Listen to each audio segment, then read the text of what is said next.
السلام علیکم۔ آج ہم حضرت سلیمان علیہ السلام کا واقعہ سنیں گے۔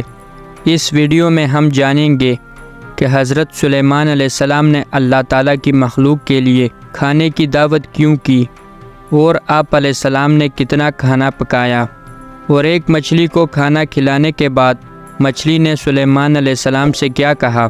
اللہ تعالیٰ نے سلیمان علیہ السلام کو دنیا کے بڑے حصوں پر بادشاہت اور سلطنت عطا فرمائی تھی اور بہت سے معجزات عطا کیے تھے۔ مثلاً آپ علیہ السلام جانوروں کی بولیاں سمجھ لیتے تھے۔ حضرت سلیمان علیہ السلام کی حکومت کا ایک بڑا امتیاز جو کائنات میں کسی کو نصیب نہ ہوا تھا کہ ان کے زیر نگرانی صرف انسان ہی نہ تھے بلکہ جن اور حیوانات بھی آپ کے تابع اور فرما بردار تھے۔ اللہ تعالیٰ نے آپ علیہ السلام کو یہ بے مثل شرف عطا فرمایا کہ ان کی حکومت انسانوں کے علاوہ جن، حیوانات اور ہوا پر بھی تھی، اور یہ سب کچھ بحکم خدا آپ کے مطیع تھے۔ یہ سب کچھ اس لیے ہوا کہ حضرت سلیمان علیہ السلام نے ایک مرتبہ اللہ کی بارگاہ میں یہ دعا فرمائی، اے رب مجھے معاف فرما اور مجھ کو ایسی سلطنت عطا کر جو میرے سوا کسی اور کے لیے مناسب نہ ہو، بے شک تو بڑا ہی دینے والا ہے۔ اللہ تعالیٰ نے آپ کی دعا کو قبول فرما لیا اور ایک ایسی عجیب و غریب حکومت عطا فرمائی جو ان سے پہلے نہ کسی کو نصیب ہوئی اور نہ بعد میں کسی کو میسر آئے گی۔ چنانچہ جنات بھی آپ کے تابع فرمان تھے۔ سلیمان علیہ السلام ان سے سخت کام لیتے تھے۔ بعض جنات بڑی بڑی عمارتیں بناتے تھے، بعض جنات دریاؤں میں غوطے لگا کر ان سے جواہر نکالتے تھے۔ حضرت سلیمان علیہ السلام نے جب دیکھا کہ اللہ نے ان کے لیے دنیا کو وسیع کر دیا ہے اور اتنی ساری چیزوں پر اللہ نے انہیں قدرت دی ہے، تو ایک دفعہ آپ علیہ السلام کے دل میں یہ خیال آیا کہ کیوں نہ میں تمام مخلوقات کو کھانا کھلاؤں۔ لہٰذا سلیمان علیہ السلام نے اللہ کی بارگاہ میں دعا کی کہ اے میرے پروردگار، اگر تو مجھے اجازت دے تو میں تیری تمام مخلوقات کو پورے سال کا کھانا کھلاؤں اور ان کی بہترین دعوت کروں۔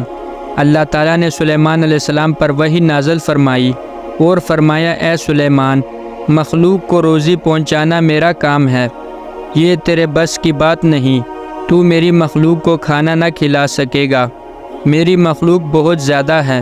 حضرت سلیمان علیہ السلام نے دوبارہ درخواست کی کہ اے میرے پروردگار، مجھے صرف ایک دن کی اجازت دے دے تاکہ میں ان مخلوقات کو کھانا کھلاؤں۔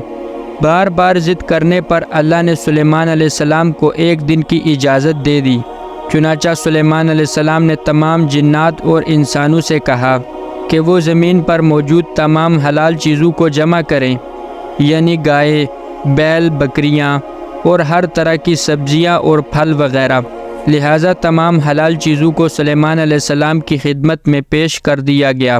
سلیمان علیہ السلام نے بڑی بڑی دیگیں تیار کروائیں، پھر ان جانوروں کو ذبح کیا گیا، ان کو پکایا گیا، قسم قسم کے کھانے تیار کیے گئے۔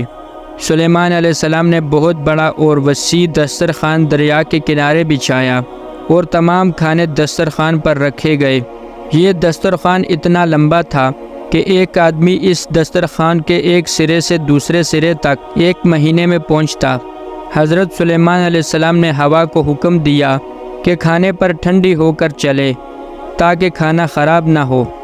جب تمام کھانا دسترخوان پر رکھ دیا گیا تو سلیمان علیہ السلام نے زمین پر موجود تمام مخلوقات کو کھانے کی دعوت دی اور وہ سب جمع ہو گئے۔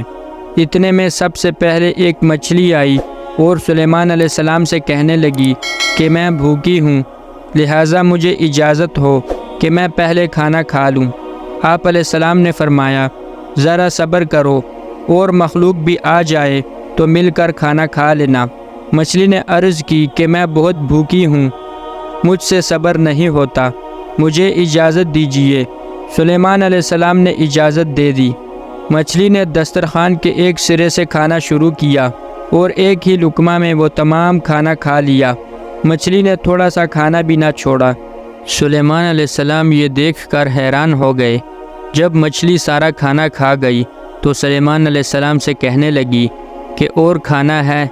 اللہ تعالیٰ مجھے روزانہ ایسے 3 لقمے کھلاتا ہے اور آج ایک ہی لقمہ ملا ہے۔ سلیمان علیہ السلام نے مچھلی سے کہا کہ یہ سارا کھانا میں نے ساری مخلوق کے لیے تیار کیا تھا اور تو سارا کھا گئی۔ مچھلی نے کہا آج آپ کی دعوت ہے، آپ مجھے سیر کرائیں۔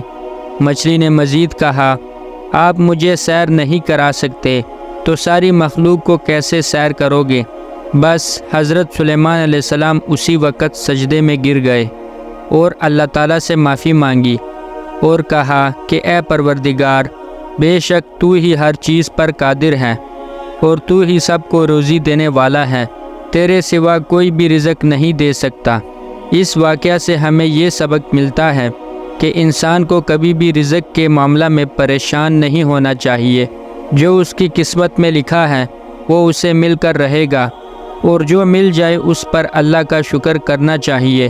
شکر کرنے سے اللہ روزی کو بڑھا دیتا ہے اور برکت عطا فرماتا ہے۔